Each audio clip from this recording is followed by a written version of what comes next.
સીતારામ, જય ગૌ માતા.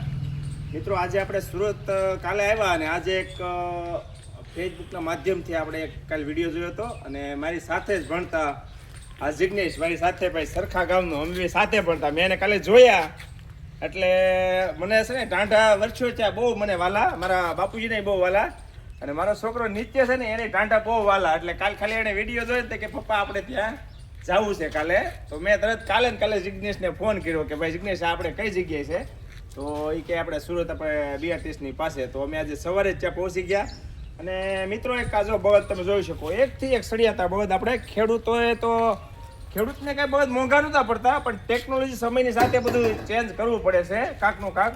એટલે સનેડારે ટ્રેક્ટર આવતા હવે બળદ ખેડૂતે કાઢી નાખ્યા છે. હજી ઘણા ખેડૂતો રાખે છે અત્યારે, પણ કહેવાનો મતલબ સમયની સાથે બધા ચાલે છે એટલે કાઢે છે. બાકી ખેડૂતને કોઈ વસ્તુ મોંઘું પડતું નથી, કારણ કે એને ગણતરી હોતી નથી. પણ કહેવાનો મતલબ એ બધું કાઢીને અત્યારે આપણે જો સુરતમાં અત્યારે બળદ આપણે નથી, આ બધા તો જો ગોકુળ ચેરિટેબલ ટ્રસ્ટ સુરત બળદ આપણે તમારા શુભ પ્રસંગમાં લગ્ન પ્રસંગમાં છે ને મસ્ત મજાનું આપણે આયોજન થાય રીતના જ મસ્ત ગાડા બનાવેલા છે.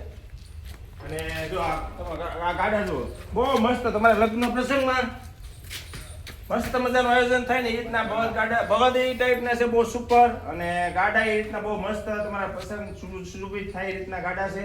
અને એક બીજી રીતે કે તમે એક આમાં તમારો પ્રસંગ તો સારો થાય પણ તમે સેવા પણ કરી શકો કે આ પૈસા સારી જગ્યાએ જ વપરાય. એટલે મિત્રો બને તો આ વિડીયો શેર કરો જેથી કરીને કોઈ વ્યક્તિઓ બળદ જાય અને એક સેવા રૂપે તમે એમાં સારું કાર્યને એક સદભાગીમાં થાવ એ રીતનું આ આયોજન છે મસ્ત મજાનું. અને મને બહુ આનંદ છે ભાઈ, મારો મિત્ર વર્ષો પછી અમે મળ્યા હતા સ્નેહ મિલનમાં, પણ આમ ખ્યાલ નહોતો ભાઈ આ સેવા એ કરે છે. કાલે ખબર પડી તો આજે અમે તાત્કાલિક હું ને નીચેને બળદ બહુ ગમે છે એટલે અમે આજે પહોંચી ગયા.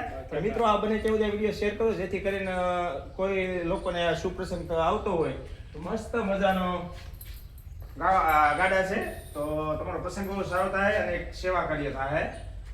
તો જય ગૌ માતા.